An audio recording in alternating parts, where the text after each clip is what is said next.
வாழ்க வையகம், வாழ்க வளமுடன்.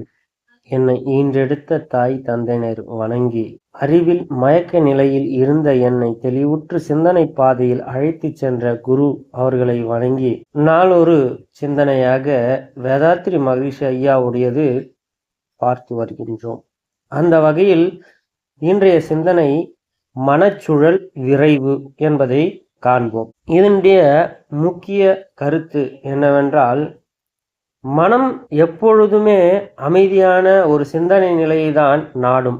ஆனால் இந்த புலன் கவர்ச்சியால் ஈர்க்கப்பட்டு மன அலைச்சுழல் வேகமுற்று சிந்தனையின் ஆற்றலை மங்கி புலன் கவர்ச்சியில் மாட்டிக்கொள்கிறது. இதை நாம் எப்படி மீட்டு எடுப்பது என்பதுதான் இந்த கவியினுடைய சிறப்பு.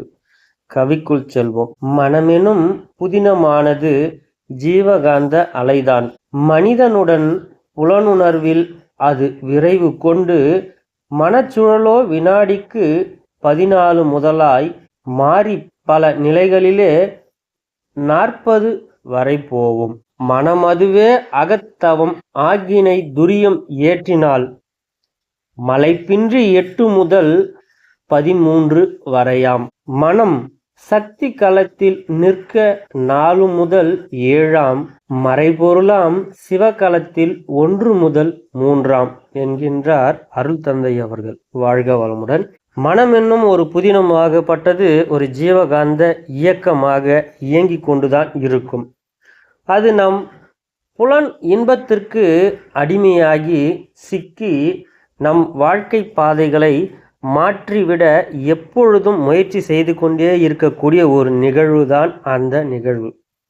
அதை நாம் மாற்றி அமைக்க வேண்டும். சிறப்பான முறையில் வாழ வேண்டும் என்றால் அந்த புலன்களை நாம் கட்டுப்பாட்டில் அமைத்திருக்க வேண்டும். அதற்கு என்ன செய்ய வேண்டும்? நம் மனவள கலையில் இயன்று முறையான குருவிடம் பயிற்சி எடுத்துக்கொண்டு அகத்தவ தவமும் ஆகினை துரியம் என்று வாழ்க்கையில் பல முன்னேற்றங்கள் அடையக்கூடிய பயிற்சிகளை பயிற்சி செய்து வாழ்க்கையில் நாம் சிறப்பாக வாழ வேண்டும். அந்த மறைபொருளாம் சிவகலகத்தில் 1 முதல் 3ஆக மாற்றி நம் மன அலச்சுழலை புலன் இன்பத்திற்கு விடாமல் நம் மனதை அறிவு சிந்தனை பாதையில் எடுத்து செல்ல வேண்டும். இதற்கு அனைவரும் மனவளக்கலையில் இணைய வேண்டும். வாழ்க வளமுடன். வாழ்க வளமுடன்.